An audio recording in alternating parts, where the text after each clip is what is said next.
Satu video dakwah Ustadz Salafi yang menjabarkan dengan sangat baik tentang kemurnian Islam. Video tersebut telah ditonton jutaan kali di YouTube, Facebook, TikTok, dan berbagai platform media sosial lainnya. Video itu telah menyadarkan banyak orang, mungkin sudah banyak yang berhijrah karenanya. Berikut adalah cuplikannya. Semua da'i dan ulama adalah pewaris beliau. Artinya harus mewariskan ilmu yang beliau ajarkan. Apa yang diajarkan itu yang disampaikan ke umat. Yang tidak diajarkan mereka larang agar dikerjakan. Kan begitu mesti. Ini kaidahnya dulu. Masalah kasus ada orang imam pimpin doa setelah sholat. Jangan dibahas doanya. Doa adalah ibadah. Tapi begini, sebelum anda kerjakan satu ibadah, tanya. Saya mau ziarah kubur. Jangan ziarah kubur sebelum anda tanya. Bagaimana Rasulullah SAW ziarah kubur. Agar jangan anda buat-buat ziarah kubur itu. Adanya orang taruh kembang di kuburan, siram air, buat batu nisan, pasang lampu, baca zikir-zikir di sana. Karena dia mau ziarah kubur semaunya sendiri. Tidak bisa. Anda muslim, punya kiai, punya Rasulullah SAW. Suri tauran kita, uswatun hasanah. Tanya Rasulullah ziarah kubur bagaimana. Rasulullah SAW dalam hadis Bukhari menziarahi kubur Baqi. Datang, memberikan salam, mendoakan mereka, pulang. Nggak ada lagi yang lain. Nggak pernah Nabi SAW bawa kembang,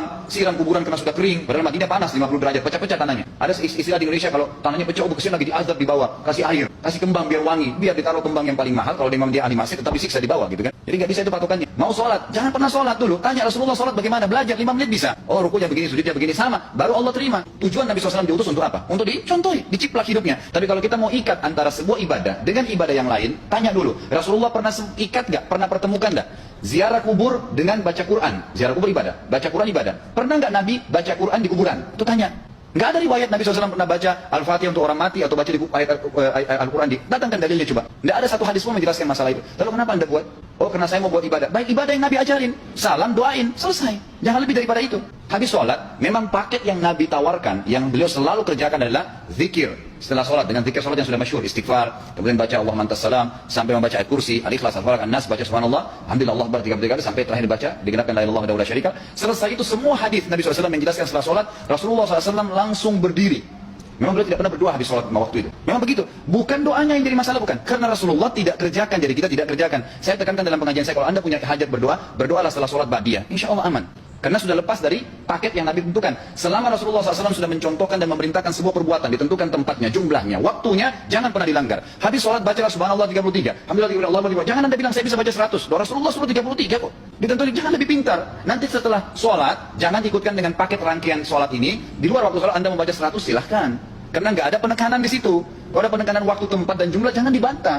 Anda pengikut Rasulullah atau bukan gitu kan?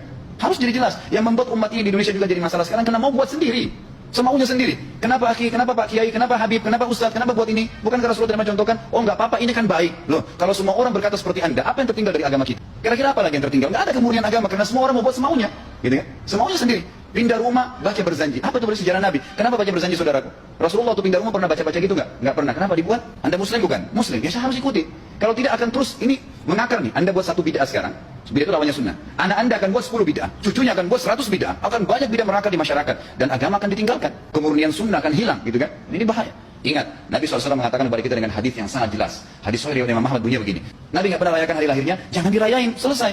Emang kenapa kalau kita nggak rayain? Kenapa? Tangan kita terputus? Enggak. Masih banyak ibadah yang disunnahkan gitu. Sama dengan kasus Isra dan Mi'raj.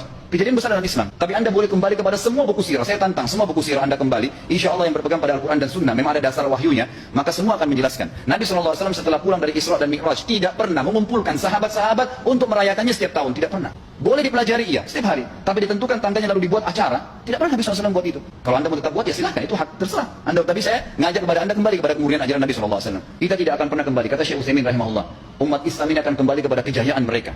Kalau mereka betul-betul kembali kepada ajaran Rasul mereka Muhammad SAW. Murnikan ajaran Nabi yang jalankan seperti yang beliau ajarkan, selesai. Akan aman. Pasti akan kembali kejayaannya. Kita nggak bisa saling menghardik, saling menyalahkan yayasan ini, organisasi ini, kelompok ini. Karena masing-masing mau beristidlal sendiri. Mau menjalankan sendiri hukum-hukum agama ini, bukan mengikuti sunnah Nabi SAW.